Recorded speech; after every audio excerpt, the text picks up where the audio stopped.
ओम शांति। आज 30 मार्च 2024 बाबा के महावाक्य है, मीठे बच्चे, प्राणदान देने वाला बाप है। वह नॉलेज ऐसे देते हैं जिससे प्राणदान मिल जाता है। ऐसे प्राणदान देने वाले बाप को प्यार से याद करो। प्रश्न है, किस आधार पर 21 जन्मों तक तुम्हारे सब भंडारे भरपूर रहते हैं? उत्तर है, संगम युग पर तुम बच्चों को जो नॉलेज मिलती है यह सोर्स ऑफ इनकम है। इस पढ़ाई के आधार से सब भंडारे भरपूर हो जाते हैं। इस पढ़ाई से 21 जन्मों की खुशी मिल जाती है। ऐसी कोई चीज नहीं जिसकी प्राप्ति की इच्छा रहे। बाबा नॉलेज का दान ऐसा देते हैं जिससे आत्मा क्या से क्या बन जाती है। ओम शांति।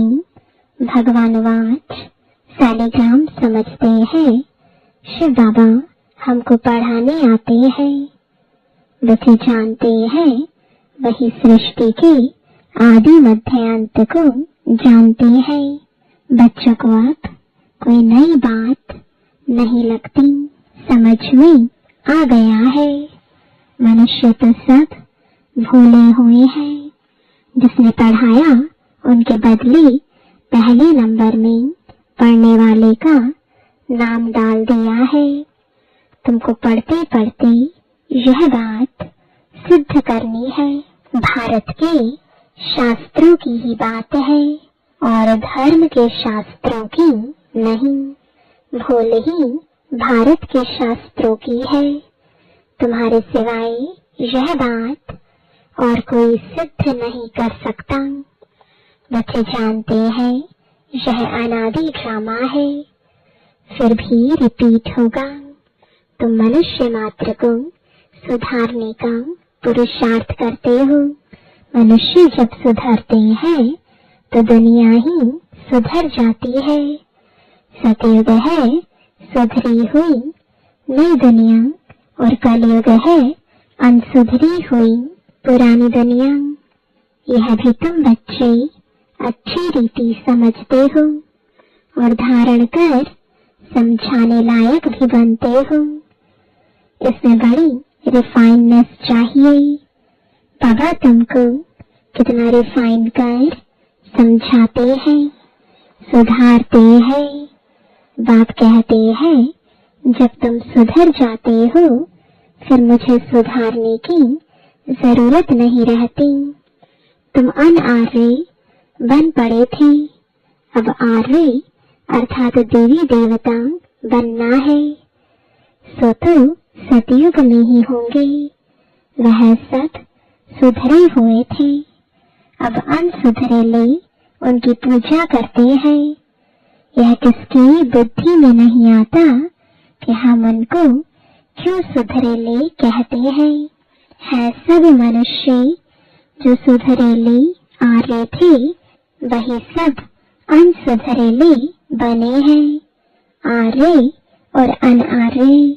बाकी वह जो आर्य समाज है वह मठ पंथ है। यह सब झाड़ से क्लियर समझ सकते हैं। यह है मनुष्य सृष्टि का झाड़। इसकी आयु 5000 वर्ष है। इसका नाम कल्प वृक्ष है, परंतु कल्प वृक्ष अक्षर से मनुष्यों की बुद्धि में झाड़ नहीं आता है। तुमको झाड़ के रूप में समझाया है। वह कह देते कल्प लाखों वर्ष का है। बाप कहते 5000 वर्ष का है। और कोई कितनी आयु सुनाते, कोई कितनी। पूरा समझाने वाला कोई है नहीं। आपस में कितना शास्त्रवाद करते हैं। तुम्हारी तो यह रूह रिहान है। तुम सेमिनार करते हो, इसको रूह रिहान कहा जाता है। प्रश्न उत्तर समझने के लिए भी करते हैं। बाबा जो कुछ तुमको सुनाते हैं उससे ही टॉपिक निकाल तुम सुनाते हो। वो लोग क्या सुनाते हैं यह भी तुम जाकर सुनो।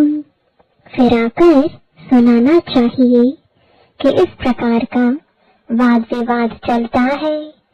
पहले तो यह समझाना है कि गीता का भगवान कौन। भगवान बाप को भूलने कारण बिल्कुल चट खाते में आ गए हैं। तुम बच्चों का तो बाप से लव है, तुम बाप को याद करते हो। बस बाबा ही प्राणदान देने वाला है। नॉलेज का दान ऐसा देते हैं जो क्या से क्या बन जाते हैं। तो बाप पर लव रहना चाहिए। बाबा हमको ऐसी ऐसी नई बात सुनाते हैं। हम श्री कृष्ण को जितना याद करते हैं वह कुछ देता ही नहीं।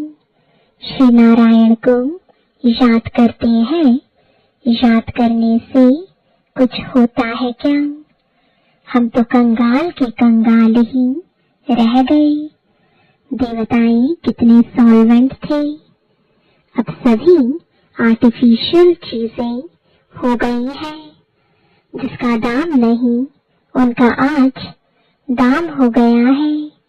वहाँ अनाज आदि के दाम की बात ही नहीं। सबको अपनी अपनी प्रॉपर्टी आदि है। कोई अप्राप्त वस्तु नहीं जिसकी प्राप्ति की इच्छा रहे। बाबा कहते हैं मैं तुम्हारा भंडारा भरपूर कर देता हूँ। तुमको ऐसी नॉलेज देता हूँ जिससे तुम्हारा भंडारा भर जाता है। तुम्हारी बुद्धि में है knowledge is source of income. Knowledge ही सब कुछ है। इस पढ़ाई से तुम कितना ऊंच बनते हो। पढ़ाई का भंडार है ना, वह टीचर्स पढ़ाते हैं, उनसे अल्पकाल का सुख मिलता है। इस पढ़ाई से तुमको 21 जन्म का सुख मिलता है। तुम बच्चों को बहुत खुशी होनी चाहिए। यह समझने में टाइम लगता है, जल्दी कोई समझ ना सके। कोटों में कोई निकलता है। आधा कल्प सभी मनुष्य एक दो को गिराते ही आए हैं। चढ़ाने वाला एक बाप है। बेहद की पढ़ाई पढ़ाने वाले के बदले पढ़ने वाले का नाम डाल दिया है। दुनिया इन बातों को नहीं जानती। कहते हैं भगवान वाच पढ़ा कर गए, फिर उनका कोई शास्त्र रहता नहीं। सतयुग में कोई शास्त्र है नहीं। यह सब है भक्ति मार्ग के शास्त्र। कितना बड़ा झाड़ है भक्ति की। यह अनेक टाल टालियां ना हो तो झाड़ का नाम भी ना रहे। यह सब धारणा करने की बातें हैं। तुम धारणा करते हो। पढ़ाने वाला तो पढ़ाकर गुम हो जाता है। पढ़ने वाले आकर विश्व के मालिक बनते हैं। कितनी नई बातें हैं। एक भी बात कोई की बुद्धि में बैठती नहीं है। स्टूडेंट भी तुम सब नंबरवार हो। कोई पास होते, कोई फेल होते। यह है बेहद का बड़ा इम्तिहान। तुम जानते हो हम अभी अच्छी तरह पढ़ेंगे तो कल्प कल्पांतर अच्छा पढ़ेंगे। अच्छा पढ़ने वाले ही ऊंच पद पाते हैं। नंबरवार सब जाएंगे। सारा क्लास ट्रांसफर होता है। नंबरवार जाकर बैठते हैं। यह ज्ञान भी आत्मा में है। अच्छा व बुरा संस्कार आत्मा में है। शरीर तो मिट्टी है। आत्मा निर्लेप हो नहीं सकती।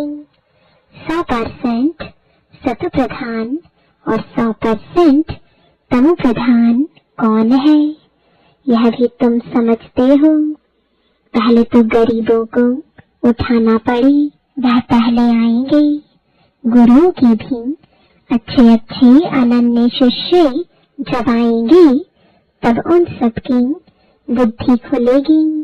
देखेंगे यह तो हमारे ही पत्ते निकलते जाते हैं, यहाँ के जो होंगे वह तो निकल आएंगे। बाप आकर नया झाड़ शुरू करते हैं। जो और धर्मों में जाकर पड़े हैं वह सब लौटेंगे, फिर भी अपने भारत में ही आएंगे। भारतवासी ही थे ना, हमारी डाल के जो है वह सब आ जाएंगे। आगे चलकर तुम सब समझते जाएंगे। अब बाहर से सबको धक्का मिलता जाता है। जहाँ जहाँ बाहर वाले हैं उनको भगाते रहते हैं। समझते हैं यह बहुत धनवान हो गए हैं, यहाँ वाले गरीब हो गए हैं। पिछाड़ी में सबको अपने अपने धर्म में जाना होता है। आखिर सब अपने अपने घर तरफ भागेंगे। विलायत में कोई मरता है तो उनको भारत में ले आते हैं, क्योंकि भारत है फर्स्ट क्लास पवित्र भूमि। भारत में ही नई दुनिया थी। इस समय इसको वॉइसलेस वर्ल्ड नहीं कह सकते, यह है विशियस वर्ल्ड। इसलिए बुलाते हैं, हे पतित पावन आओ, आकर हमको पावन बनाओ। भल दुनिया तो यही है, परंतु इस समय दुनिया में कोई पावन तो है नहीं। पावन आत्माएं मूल वतन में है, वह है ब्रह्म महातत्व। सब पावन बनकर वहां जाएंगे, फिर नंबरवार आएंगे पाठ बजाने। आदि सनातन देवी देवता धर्म का यह फाउंडेशन है। फिर 3 ट्यूब निकलती है, यह तो देवता धर्म है, यह कोई ट्यूब नहीं है। पहले यह फाउंडेशन, फिर 3 ट्यूब्स निकलती है। मुख्य है 4 धर्म। सबसे अच्छा धर्म है यह ब्राह्मण धर्म। इनकी बहुत महिमा है। हीरे जैसा तुम यहाँ बनते हो, बाप तुमको यहाँ पढ़ाते हैं, तो तुम कितने बड़े हो। देवताओं से भी तुम ब्राह्मण बड़े नॉलेजफुल हो। वंडर है ना, हम जो नॉलेज लेते हैं वह हमारे साथ चलती है, फिर वहाँ नॉलेज को ही भूल जाते हैं। तुम जानते हो पहले हम क्या पढ़ते थे, अब हम क्या पढ़ते हैं। आईसीएस वाले क्या पढ़ते हैं और बाद में क्या पढ़ते हैं, फर्क तो है ना। आगे चलकर तुम बहुत नए पॉइंट्स सुनेंगे, अभी नहीं बताएंगे। पाठ ही आगे सुनने का है। बुद्धि में रहता है नॉलेज का पार्ट। जब पूरा होना होगा तब हम भी उस समय बाबा के ज्ञान को धारण कर लेंगे। फिर हमारा पाठ स्वर्ग में शुरू हो जाएगा, उनका पाठ पूरा हो जाएगा। बुद्धि में बहुत अच्छी धारणा चाहिए। सिमरण करते रहो, बाप को याद करते रहो। याद नहीं होगी तो कम पद पाएंगे। बाप को याद करते करते शरीर का भान निकल जाएगा। सन्यासी भी इस अवस्था का अभ्यास करते करते शरीर छोड़ देते हैं, परंतु उन्हों का रास्ता अलग है, इसलिए उनको फिर जन्म लेना पड़ता है। फॉलोअर्स समझते हैं वह ब्रह्म में लीन हो गया, फिर वापस आ नहीं सकता। बाप समझाते हैं वापस कोई भी जा नहीं सकते। पिछाड़ी में सब एक्टर्स जब स्टेज पर आएंगे तब फिर घर जाएंगे। वह है हद का विनाशी नाटक, यह है बेहद का अविनाशी नाटक। तुम अच्छी तरह समझा सकते हो। यह ड्रामा जो मिसल चलता है वह तुम फिर छोटे छोटे ड्रामा बनाते हैं, झूठी फिल्म बनाते हैं। उनमें थोड़ी अच्छी बातें होती हैं, जैसे विष्णु अवतरण दिखाते हैं। ऐसे नहीं ऊपर से कोई उतर आता है। लक्ष्मी नारायण पाठ बुझाने आते हैं, बाकी ऊपर से कोई नहीं आते हैं।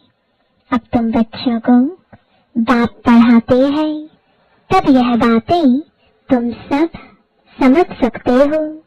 पहले तुम भी तुच्छ बुद्धि थे, जब बाप ने समझाया है तब तुम्हारे कपाट खुल गए हैं। इतना समय जो कुछ सुना वह कोई काम का नहीं था और ही गिरते गए, इसलिए तुम सबसे लिखवाते हो। जब लिख कर देंगे तब समझा जाए कुछ बुद्धि में बैठा है। बाहर से आते हैं, फॉर्म भराते हैं तो मालूम पड़े हमारे कुल का है। मूल बात है बाप को जानना। समझे कि बरोबर कल्प कल्प बाप हमको पढ़ाते हैं। यह पूछना है कब से पवित्र बने हो। जल्दी नहीं सुधरते, घड़ी घड़ी माया पकड़ लेती है। देखती है कच्चा है तो हट कर लेती है। कई महारथियों को भी माया हट कर गई। शास्त्रों में भी मिसाल अभी के हैं। मंदिर में भी घोड़े सवार महारथी प्यादे आदि दिखाते हैं। तुम अब अपना यादगार देखते हो। जब तुम बन जाएंगे तो भक्ति उड़ जाएगी। तुम किसको माथा नहीं टेक सकते हो। तुम पूछेंगे यह कहाँ गए, इनकी बायोग्राफी बताओ। बाबा ने तुम बच्चों को नॉलेजफुल बनाया है, तब तुम पूछते हो तो नशा रहना चाहिए। पास विद ऑनर 8 होते हैं। यह बहुत बड़ा इम्तिहान है। अपने को देखना है हमारी आत्मा पवित्र बनी है। बैटरी भरेगी तब जब योग होगा। बाप से योग होगा तो सतु प्रधान बनेगी। तमु प्रधान आत्मा वापस नहीं जा सकती है। यह भी ड्रामा है। वहाँ दुख देने वाली कोई चीज नहीं है। गाय भी सुंदर है। श्री कृष्ण के साथ गाय कितनी सुंदर दिखाते हैं। बड़े बड़े आदमी का फर्नीचर भी सुंदर। गाय अच्छा दूध देती है, तब तो दूध की नदियां बहती है। अभी यहाँ नहीं है। अभी तुम नॉलेजफुल बन गए हो।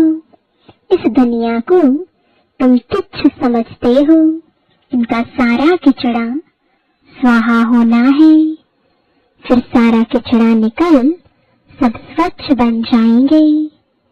हम अपनी राजधानी में जाते हैं, उनका नाम है स्वर्ग। सुनते ही खुशी होती है। अच्छा, मीठे मीठे सिकिलबे बच्चों प्रति माता पिता बाप दादा का याद प्यार और गुड मॉर्निंग। रूहानी बाप की रूहानी बच्चों को नमस्ते। रूहानी बच्चों की रूहानी बाप दादा को गुड मॉर्निंग और नमस्ते। धारणा के लिए मुख्य सार है, पहला, इस अनसुधरी पुरानी दुनिया को सुधारने के लिए स्वयं को सुधारना है। अपनी बुद्धि को बाप की याद से रिफाइन बनाना है। दूसरा, आपस में रूह रिहान करनी है। वाद विवाद नहीं, नॉलेज का दान दे, सर्व का भंडारा भरपूर करना है। वरदान है, समान की सीट पर स्थित हो, शक्तियों को ऑर्डर प्रमाण चलाने वाले विशाल बुद्धि भव। अपनी विशाल बुद्धि द्वारा सर्व शक्तियों रूपी सेवाधारियों को समय पर कार्य में लगाओ। जो भी टाइटल डायरेक्ट परमात्मा द्वारा मिले हुए हैं उसके नशे में रहो। समान की स्थिति रूपी सीट पर सेट रहो तो सर्व शक्तियां सेवा के लिए सदा हाजिर अनुभव होंगी। आपके ऑर्डर के इंतजार में होगी। तो वरदान और वर्षे को कार्य में लगाओ। मालिक बन, योग युक्त बन, युक्त युक्त सेवा सेवाधारियों से लो तो सदा राजी रहेंगे। बार बार अर्जी नहीं डालेंगे। स्लोगन है, कोई भी कार्य शुरू करने के पहले विशेष यह स्मृति इमर्ज करो कि सफलता मुझ श्रेष्ठ ब्राह्मण आत्मा का जन्म सिद्ध अधिकार है। ओम शांति।